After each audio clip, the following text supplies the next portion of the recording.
Halo, assalamualaikum warahmatullahi wabarakatuh. Masih di channel Yaya Wisnurat bersama saya Yuyus Wisnurat. Kali ini kita akan coba membahas tentang sumber tegangan pada Arduino board. Nah, kebetulan untuk sesi ini kita akan bedah tentang Arduino board. Baik, kita mulai dari yang pertama. Kita definisikan terlebih dahulu apa itu sumber tegangan. Sumber tegangan adalah alat yang dapat menimbulkan beda potensial. Jadi terjadinya perbedaan potensial listrik ini akan menghasilkan sumber tegangan. Seperti pada gambar ini, di sini ada sebuah baterai atau aki. Di sini beda potensialnya adalah positif dan negatif.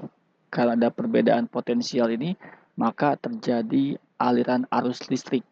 Nah, akibatnya ketika terjadi aliran, sehingga lampu ini akan bisa nyala. Nah, kita lihat contoh lain seperti ini. Ini ada 3 buah rangkaian. Pada rangkaian pertama ini, yang ini mirip sekali atau sama dengan gambar yang di atas. 3 buah lampu dengan satu sumber DC, positif negatif. Jadi manakala ditutup saklarnya, karena di sini ada perbedaan potensial, nah maka lampu ini pastinya akan nyala atau akan on. Nah, jadi bagian lampu ini pasti akan nyala ketiga-tiganya. Nah, namun kalau kita perhatikan pada rangkaian yang kedua ini, di sini potensialnya sama. Jadi diberikan positif, positif. Nah, manakala switch atau saklar ini ditutup, misal ditutup seperti ini, jadi terhubung karena tidak ada perbedaan potensial, maka arus tidak akan mengalir, maka akibatnya lampu ini tidak akan nyala, akan off semua. Sama juga dengan gambar yang ketiga, di sini potensialnya sama, negatif-negatif. Jadi manakala ditutup switchnya seperti ini, maka lampu ini tidak akan nyala. Nah, itu prinsip kerja dari sumber tegangan yang menimbulkan beda potensial. Pertanyaannya, bagaimana jika potensial yang positif ini berbeda nilai? Sebagai contoh, misalkan di kutub yang sebelah kiri, potensialnya atau tegangannya adalah 5 volt seperti ini. Kemudian di kutub sebelah kanan, kita misalkan 2 volt. Nah, pertanyaannya, apakah lampu ini akan nyala? Nah, jawabannya pasti lampu ini akan nyala. Kenapa? Kita kembalikan pada prinsip sumber tegangan. Jadi akan menimbulkan sumber tegangan manakala terjadi beda potensial. Di sini terjadi beda potensial 5 dengan 2 ada selisih yaitu 3. Nah, ini ada 3. Maka selisih ini akan menghasilkan aliran arus listrik yang mengakibatkan lampu menjadi nyala. Hal yang sama pun akan terjadi jika pada kutub negatif kalau memiliki potensial yang berbeda, semisal di sini adalah negatif 4 seperti ini, kemudian di sebelah kanan adalah 0 atau minus 1 seperti ini, maka ini terjadi beda potensial. Jadi manakala switchnya ditutup, arus akan mengalir dan lampunya akan on atau akan menyala. Itu konsep dari sumber tegangan. Nah, sekarang kita akan lanjutkan lagi pada sumber tegangan. Itu dibagi menjadi 2, ada sumber tegangan DC, ini yang pertama sumber tegangan DC atau direct current. Kemudian yang kedua ada sumber tegangan AC atau alternating current. Nah, bedanya apa? Untuk DC, direct current ini tegangannya stabil. Jadi jika tegangannya 5 volt, ya dia akan selalu menghasilkan sumber tegangan 5 volt. Namun berbeda dengan yang AC. Jadi kalau AC ini berubah-ubah. Kalaulah AC ini punya sumber tegangan 5 volt, tapi nilainya itu tidak akan selalu berubah. Bisa aja negatif 5, kemudian positif 5, 0, kemudian kembali ke negatif 5. Nah, itu perbedaan antara DC dengan AC. Jadi kalau DC selalu stabil, tidak berubah-ubah nilainya sesuai dengan perubahan waktu, dan kalau AC ini berubah-ubah. Contoh AC itu pada instalasi listrik di rumah tangga itu menggunakan sumber tegangan AC. Nah, kalau DC itu contohnya pada beberapa perangkat atau alat elektronik seperti baterai misalkan, atau aki itu merupakan sumber tegangan DC di mana tegangannya tidak berubah. Baik, untuk lebih jelasnya lagi kita amati bentuk gelombangnya. Ini yang ke atas ini adalah yang sumbu Y menunjukkan perubahan tegangan atau arus. Kemudian yang ke samping kanan ini adalah waktu atau T. Jadi untuk DC itu dia stabil, tegangannya tidak berubah, kemudian arusnya pun tidak berubah seperti yang dijelaskan tadi. Namun berbeda dengan AC, nah ini yang AC, kita lihat yang AC itu dia tegangannya berubah-ubah. Jadi kalaulah di sini yang DC memiliki tegangan 5 volt seperti ini, maka dia akan stabil 5 volt terus, tidak akan berubah. Tetapi kalau untuk AC, ini 5 volt di sini, ini bisa saja berubah pada setiap waktunya. Jadi di sini 5 volt, ada kadang ini di bawahnya minus 5 volt, jadi berubah-ubah. Nah, itu perbedaan antara sumber tegangan DC dengan AC. Mungkin kalau digambarkan akan lebih jelas lagi. Ini untuk yang direct current atau DC, maka arusnya akan mengalir seperti ini, satu arah. Jadi arah alirannya tuh selalu stabil seperti ini. Nah, namun kita amati pada bagian AC atau alternating current, di sini ada dua panah yang berbeda. Jadi artinya kondisinya tuh bisa arusnya bisa ke arah kanan atau mungkin juga arusnya bisa ke arah kiri karena dia bersifat bolak-balik. Nah, ini untuk yang AC. Jadi arah arusnya tidak selalu sama di setiap waktunya.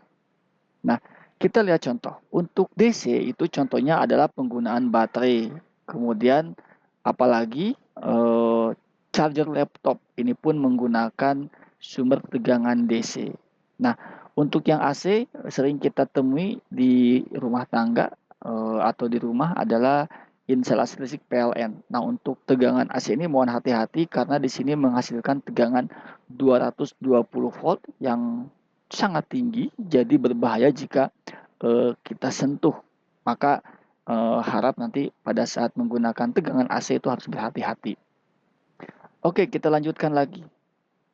Kalau begitu, sumber tegangan Arduino itu berapa sih yang dibutuhkan? Nah, kita akan coba bedah dari spesifikasinya. Ini saya dapatkan dari sumbernya arduino.cc, bahwasanya untuk sumber tegangan Arduino itu membutuhkan 5 volt. Nah, ini 5 volt DC nih, operating voltage. Kemudian di sini ada input voltage recommended. Jadi memang direkomendasikan itu antara 7 sampai dengan 12 volt. Namun selama ini pengalaman menggunakan Arduino Uno itu dengan menggunakan tegangan 5 volt sudah bekerja dengan baik. Artinya alat itu bisa berfungsi. Nah, kemudian di sini ada input voltage limit. Nah, artinya maksimum dan minimumnya. Jadi bisa 6 atau sampai dengan maksimumnya 20 volt. Tapi saya sarankan tetap menggunakan di sumber tegangan 5 volt saja supaya alatnya atau board Arduino tidak cepat rusak. Oke. Lalu apa aja sumber yang bisa kita gunakan untuk mensuplai Arduino board? Ini ada contoh di sini menggunakan USB dari laptop. Jadi cukup pasang kabel saja, kemudian dihubungkan ke Arduino board. Nah, ini udah bisa otomatis memberikan sumber tegangan. Atau yang kedua, ini contoh di sini bisa menggunakan baterai. Nah, ini bisa menggunakan baterai ditambahkan dengan jack, konektor jack, plug-in dan masuk ke sini ke jack untuk tegangan 9 volt atau 5 volt, atau mungkin bisa juga dengan menggunakan adaptor yang tegangannya antara 5 sampai dengan 10 volt atau 20 volt. Nah, itu salah satu alternatif untuk sumber tegangan Arduino board. Atau jika tidak menggunakan port USB yang ini dan menggunakan port sumber DC yang ini, bisa juga di sini ada pin V input dan grounding. Nanti ini kita akan bahas lebih detail lagi di pertemuan berikutnya. Cukup pasangkan di sini di positif 5 volt dan ini adalah negatifnya, maka Arduino board ini sudah bisa beroperasi atau berfungsi. Oke. Jadi kalau begitu dapat kita simpulkan sumber tegangan untuk Arduino itu adalah menggunakan sumber tegangan DC. Jadi bukan pakai AC, kita menggunakan tegangan DC. Nah, bisa dengan menggunakan USB port dari laptop seperti ini, pasang kabel langsung ke Arduino board, atau mungkin menggunakan adaptor. Nah, ini juga harus hati-hati, mohon dicek di bagian spesifikasi yang ini. Ini saya akan berikan tanda panah di sini. Ini harus tegangannya 5 atau sampai dengan 9 atau 10 volt lah. Ini boleh menggunakan adaptor seperti ini. Atau mungkin juga mau menggunakan baterai 9 volt seperti ini juga boleh. Pasangkan ke sini pakai soket langsung, ini bisa juga. Nah, namun yang perlu hati-hati, banyak kekeliruan atau ketidaktahuan karena soket untuk adaptor ini mirip dengan laptop. Jangan coba-coba menggunakan adaptor laptop untuk memberikan supply ke Arduino board karena ini beda tegangannya. Ini bisa sampai 19 volt atau bahkan ada yang sampai ke 40 volt. Jadi beda, sumbernya beda, tegangannya beda. Jadi jangan menggunakan adaptor laptop walaupun bentuk jacknya sama dengan bentuk adaptor ini. Maka ketelitian dalam melihat spesifikasi sumber tegangan yang ada di sini itu sangat diperlukan. Oke, sampai sini cukup jelas. Kalau sudah jelas, ada challenge atau tugas yang nanti bisa dikerjakan. Tugasnya adalah pasang sumber tegangan untuk Arduino. Jadi nanti ambil board Arduino-nya, kemudian pasangkan sumber tegangannya. Boleh menggunakan USB kabel seperti ini, pasang ke port laptop atau ke power bank juga bisa, pasang sini. Nah, kemudian atau juga boleh menggunakan adaptor, nanti pasang di port ini, di port bagian untuk power supply DC, atau menggunakan baterai seperti pada contoh gambar tadi sebelumnya. Jadi silakan boleh pilih yang mana saja. Boleh menggunakan USB kabel, adaptor, atau baterai. Nah, kalau sudah coba difotokan rangkaian pemasangan sumber tegangan terhadap Arduino dan berikan kertas identitas seperti ini. Jadi nanti sobek dulu kertasnya, tulis tugas tagar 1, nama kelas. Nah, lalu difotokan. Jadi ini fotonya, mungkin kertasnya bisa simpan di sini, nanti difotokan. Oke, itu tugasnya. Selamat mengerjakan tugas. Semoga paper ini bisa memberikan pengetahuan baru tentang penggunaan Arduino board. Terima kasih. Salam inovasi, salam implementasi. Wassalamualaikum warahmatullahi wabarakatuh.